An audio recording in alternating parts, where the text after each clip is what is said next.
Guys, welcome back to our channel happy empire. তোমরা সবাই কেমন আছো? আশা করি তোমরা সবাই খুব ভালো আছো, আর আমরাও খুব ভালো আছি। তো আজ আমরা এসেছি ঘুরতে ভুবনেশ্বর। কোথায় কোথায় ঘুরছি, কি করছি সেটা তোমাদের সাথে পুরোটা শেয়ার করব। ভুবনেশ্বরে অনেক ঘোরার জায়গা আছে, আমরা দেখেছি, তো ভীষণই ভালো লেগেছে। তো সেগুলো আমরা আজকে ঘুরতে যাব। ভুবনেশ্বর এসেই একটা হোটেল নিয়ে নিয়েছি, যে হোটেলটার নাম হচ্ছে সাই হোটেল।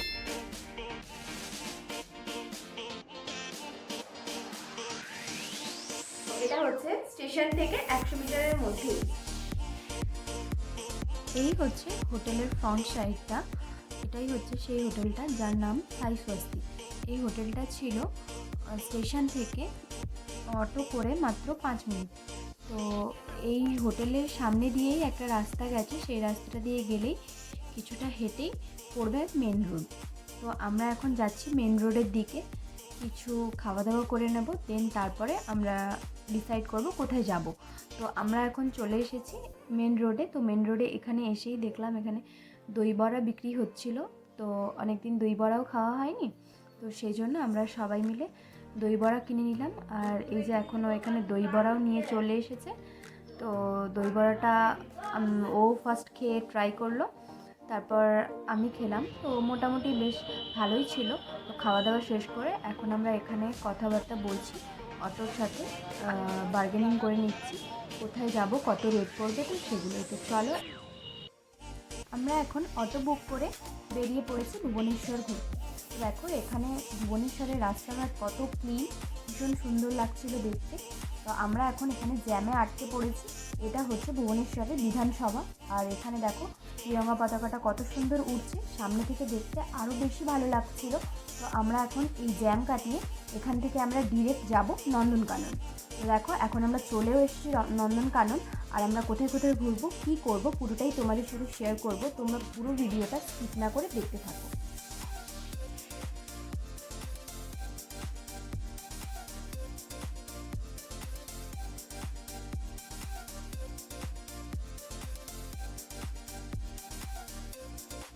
চৌদ্দশো কুড়ি টাকা লাগে। কিসে কত নিচ্ছ? দাদা ঢুকা টিকিট 50 টাকা করে, ব্যাটারি গাড়ি আলাও 80 টাকা, জঙ্গল সাফারি 100 টাকা, তার সঙ্গে গভর্নমেন্ট গাড়ি থাকবে। টোটাল সব কিছু নিয়ে 1420 টাকা লাগবে চারজনে। পুরো কমপ্লিটলি জুটা ঘুরে নিয়েছি। এখন আমরা যাচ্ছি হচ্ছে বাঘ দেখতে। বাঘ আর কি যেন ছিল, হায়না না, আমি বলছি হায়না, বাঘ।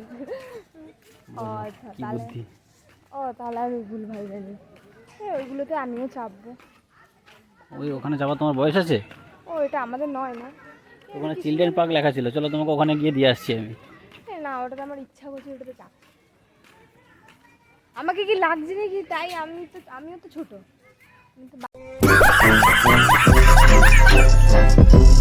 আচ্ছা আমিও তো চাপতেই পারি, আমি তো বাচ্চা। रंगत बदल दे खो न जाए ये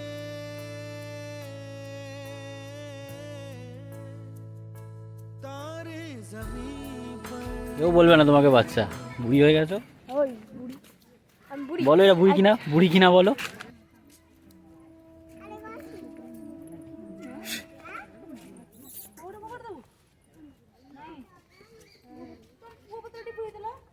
কি দেখছো?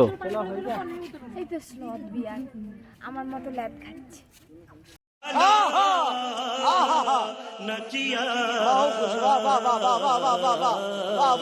হ্যাঁ তুমিও লেট খাও, দেখো ও লেট খাচ্ছে। এই যে এখানে আছে হিমালয়ান ব্ল্যাক বিয়ার, যার নাম হচ্ছে একটার নাম বিক্রম, একটার নাম বিক্রম। কিন্তু ওরা এখন ঘুমাচ্ছে, কোথাও নেই। কোথায় ঘুমিয়ে গেছে? ওই মুনি নয়, মুনি আর বিক্রম। লিওপার্ড কি নাম? অনিতা, নামগুলো দেখো, অনিতা, মঞ্জু।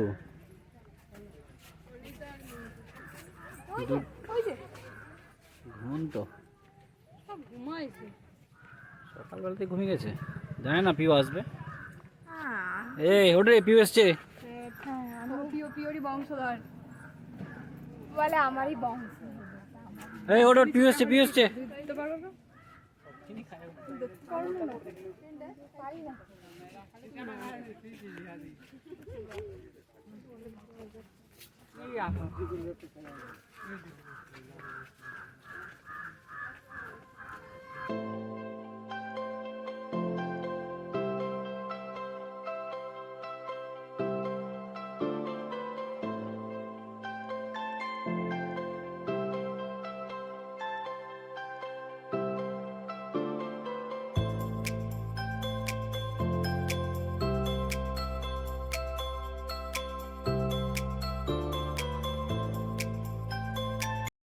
এইখানে যেই সব জীবজন্তুদের এত সুন্দর সুন্দর নাম রেখেছে, ঠিক আছে, তুমিও মানে আমার এত সুন্দর সুন্দর নাম রাখো না, আরে এত সাবাস। সুন্দর সুন্দর নাম রেখেছে।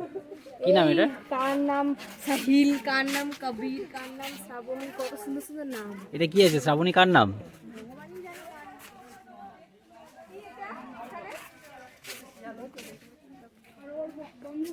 এই যে শ্রাবণী চললো এখন। এখানে আবার অনুরাধা, এই তো মানুষের নামে নাম রেখেছে। কই অনুরাধা কোথায়?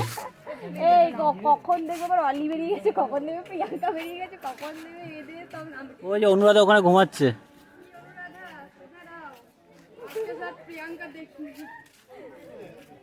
এই যে অনুরাধা, অনুরাধা ঘুমিয়ে পড়েছে ক্লান্ত হয়ে।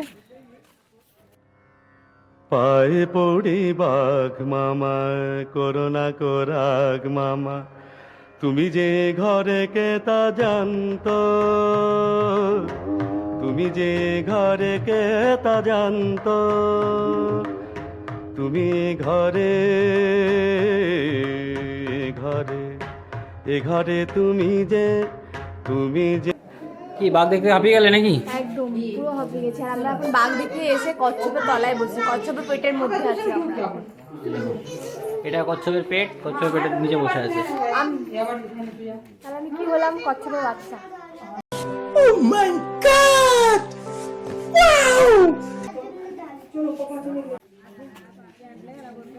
তোমার দাদা, এটা আমার দাদা। দেখো মিল আছে না? মিল আছে কিন্তু, তুই দেখো।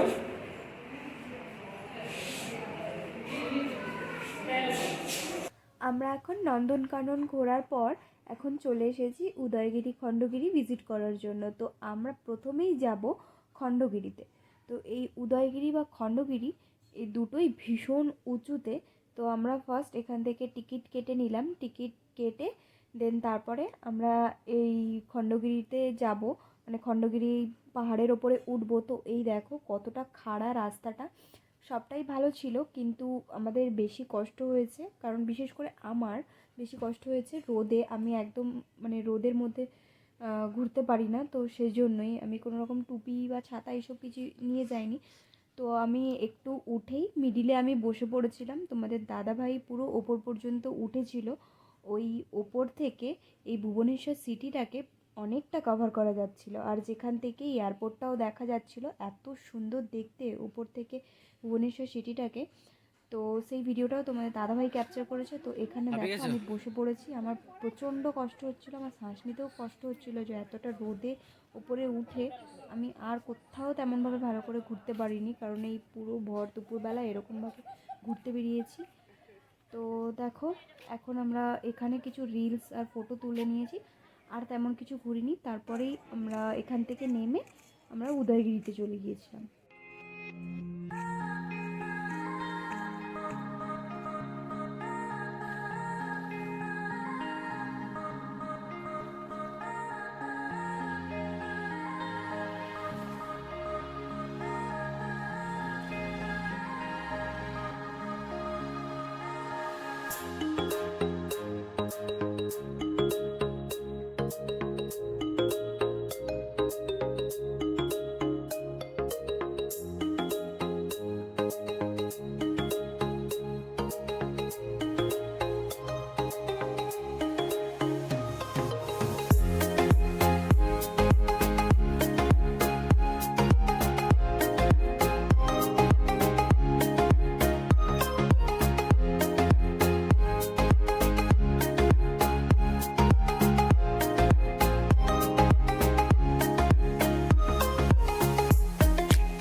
আমরা উদয়গিরি খণ্ডগিরি দেখার পর এখন আমরা চলে এসেছি ধবলগিরি দেখতে।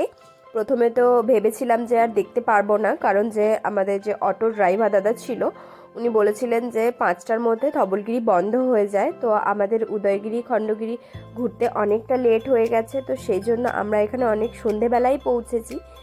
তো যাই হোক, এটা খোলা ছিল, তো আমরা এখানে গেছি।